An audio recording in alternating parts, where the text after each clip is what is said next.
where young children were murdered, burned, babies in ovens. That didn't happen.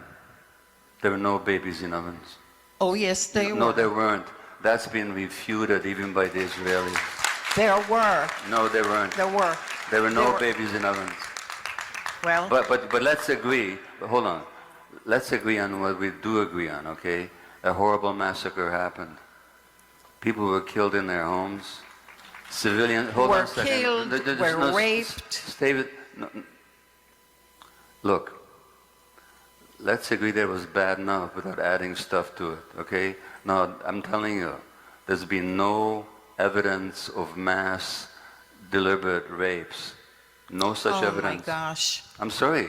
There's no such evidence. Oh yes, of course there was. No, there isn't. There no, was I'm a sorry. woman in the United Nations that came to Israel and did the research and brought those evidence to the United Nations. I'll let you finish your question. My okay? question is, how do I find compassion for these people? Which people? The animals that did that. The animals that did that.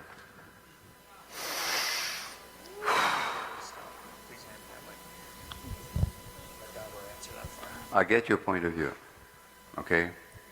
In your point of view, everything you read actually happened the way you've read it. Hold on a second. I'm telling you what I understand your point of view to is. There was mass rapes, children beheaded, put into ovens, so on. Okay, now, objectively, I'm telling you, I looked at all the evidence I could. There were horrible massacres. Let's agree on that, okay? There were hostages, including young children and elderly people, civilians that should never have been captured, that were taken into captivity. Let's agree on that, okay? On the specific issues of babies in ovens and mass rapes, you and I are not going to agree, because I looked at evidence that you haven't looked at. But hold on a second. Let's just agree on what we do agree on, okay? And then let's take your question. How do we have compassion for these animals? Well, I'm not going to get into a big political rant here, but I'll tell you what I think very quickly, okay? If I saw the world from the perspective that you see the world from, I would 100% agree with you. But that's not how I see the world. That's not how I see the world. Number one. Number two, I've been to Palestine. 2.5 years ago, I went there to work with Palestinian women who've been tortured in Israeli jails, which has been documented by Israeli Physicians for Human Rights, by B'Tselem, the Israeli human rights organization, by United Nations and others. Nobody ever talks about the thousands of Palestinians. Did you know that 2 Palestinian doctors were tortured to death recently by Israel? Doctors tortured to death.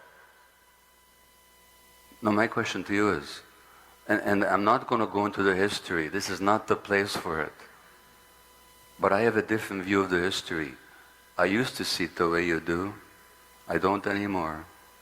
I'm not gonna go into how I do see the history, because this is not the.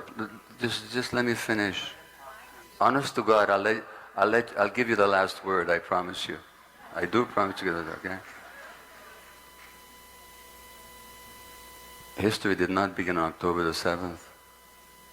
And here's what I know. Most of my fellow Jews, do you think the average Jew knows anything about the indigenous people of Palestine? No, just a second. So, these animals that you talk about, you know, the first massacre of Palestinians in Gaza didn't happen last year. Didn't even happen 4 or 5 years ago when they killed hundreds of children with their bombs. It happened in 1956. But just let me just a second. In 1956, they massacred 200 civilians. Do you know about it? Do you know about it? You've never heard of it. Of course you haven't heard of it. That's why you can call them animals. Otherwise, you'd see them like human beings like the rest of us.